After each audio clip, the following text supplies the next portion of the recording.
Hi guys, welcome to week 4 at Nathbet.com. I apologise in advance for the slightly nasally voice. I haven't picked up a cold. It must be this California weather, terrible weather in San Diego at the moment. There's 26, 27, 28 degrees. It just must have played havoc with my sinuses. So I will get through these tips as quick as possible. I'm not feeling the best, but I have been able to trawl through some of the fixtures in the last couple of days. I think we've got some good ones for you this week.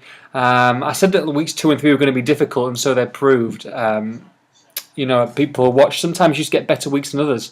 Week 1 I really liked. I do like week 4, not as much as week 1, but I do like these tips a lot more than I did weeks 2 and 3, which were very, very difficult, especially getting a gauge on teams so early on in the season. But we're back after international break, which seems like an age, and you'll be pleased to know we're back to action. Double this week, guys. First of all, one team, I know they've had a lot of players on international duty, as have pretty much the whole of the Premier League and the Championship these days. It's pretty crazy with the amount of players that do go out on international duty. But one side who are flying high and did the huge signing on deadline day of Mr. Ozil, and that is Arsenal. They go to Sunderland. And I really fancy Arsenal. I mean, Sunderland are in disarray at the moment. They really are. I don't think Paolo Di Canio will be lasting much longer if this continues. Arsenal, I think a big price, 8 to 11, to be nice to go to the Stadium of Light. Obviously, it's not an easy place to go, but Arsenal are playing with so much confidence at the moment, and I really fancy them to go there and win. 8 to 11, like I say, about Arsenal. We're going to take them as the first team in our double. And we're going to double them up with Nottingham Forest. And they played Barnsley. Now, Forest have been fantastic this season. They've got maximum points at home, and them along with QPR, for me, are the two standout sides in the Championship. I'll talk to you about QPR later on. But Nottingham Forest are the team that we are doubling up with Barnsley. Excuse me, Baloo, can you come here, please? Sorry about the ringing of the bell. This monster wants to go out. He's had a little haircut the day. Do you see him? He's grown since last year, hasn't he? I'll have to wait, okay, till I do these tips. Thank you. So Nottingham Forest against Barnsley, sorry about that. 8 to 13 about Forest. We're going to take them. Barnsley not particularly strong in the Championship this year. And I just think that Forest will be too strong for them at home. 8 to 13 about Forest, which gives us a 2 to 1 double with Ladbrokes is the best bookmaker to go to with that. 2 to 1. You might get just under 2 to 1, but I think 2 to 1 with Ladbrokes as of Wednesday night, Thursday morning, your time is available. So go with Ladbrokes on that. Treble, QPR against Birmingham with the first bet. QPR, okay, it's a very skinny price, 4 to 7, but it's just an absolute slam dunk. So I'm going to start off the treble with a win. I don't really care how they come, as long as we win and we make profit. We're going to make profit on the double, the treble, and the fourfold. And the other two prices in the treble are a little bit more generous. But we'll start off with QPR, 4 to 7. I mean, so strong. I mean, the squad's just ridiculous. Whether it's the starting 11 or the bench, and then to add the likes of Nikos Krankiar and Asu Akoto in the transfer window. Before it closed, it's just bizarre. I mean, they have literally got a Premier League squad in the Championship, and probably better than they had last season. Under Harry Redknapp, like I say, Birmingham don't travel very, very well, and I just think that QPR slam dunk. 4 to 7 QPR, we're going to take them.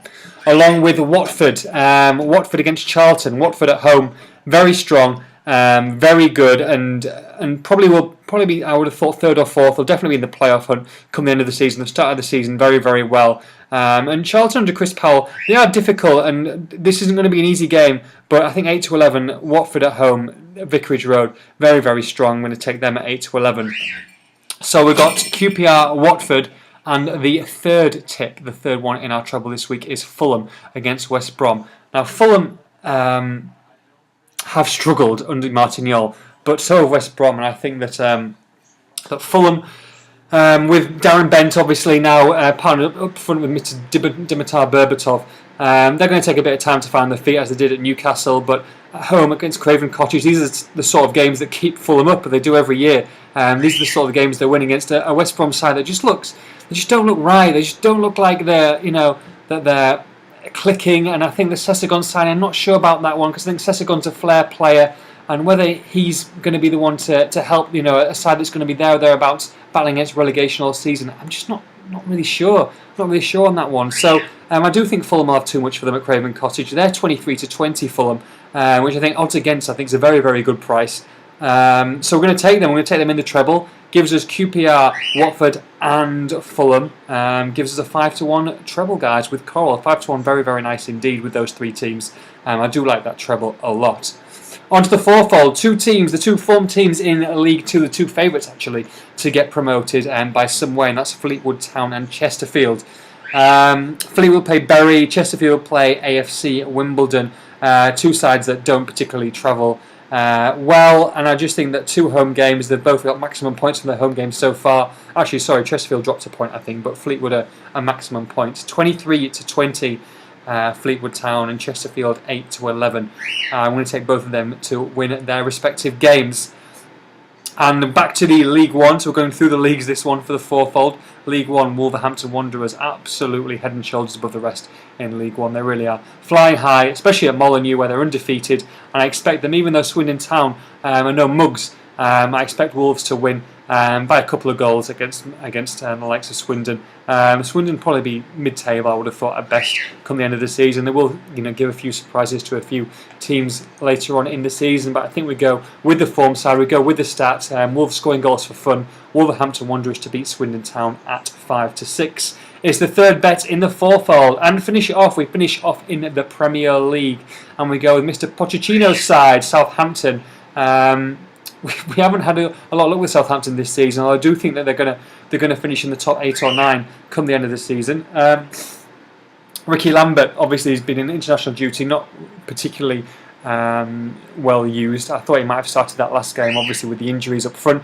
He didn't. I think he'll be absolutely desperate for goals, and I think that he will score 1 or 2 against West Ham United, who obviously had that big loss with Andy Carroll. He's gone for more tests on his problematic ankles.